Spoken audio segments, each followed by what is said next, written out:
Umaaray ang ilang umaasa ng tulong medikal at pangkabuhayan sa pagpigil ng Korte Suprema na ilabas ang natitirang pork barrel ng mga mambabatas. Exclusive nagpapatrol, Dominic Almelor.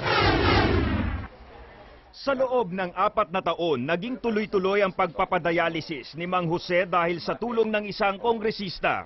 Pero matapos maglabas ng kautusan ng Korte Suprema na itigil muna ang pagpapalabas ng pork barrel ng mga mambabatas, naputol na rin ang medical assistance sa kanya. Problema ako kung saan ako lalapit. Naawa ko sa asawa ko, siyempre pag hindi siya madialysis, talihusan nangyari.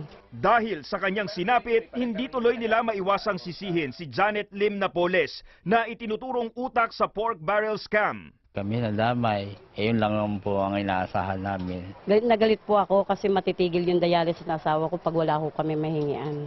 Masama rin ang loob ni Aling Ligaya. Natigil na rin kasi ang tupad o tulong panghanap buhay sa ating disadvantaged workers na pinopondohan din ang pork barrel ng kongresista. Kung di po sa tupad, nakapagbabayad naman po kami sa ilaw, sa pagkain namin.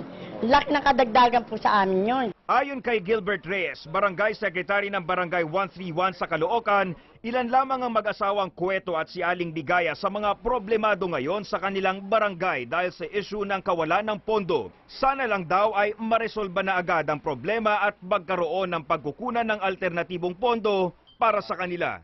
Inaadat nila ron sa makakatulong, dapat hindi pinuputol. Nakakatulong yung tupad na yan. Tapos meron pa siyang mga medical assistance, scholarship. Diretso sa eskwelahan yun.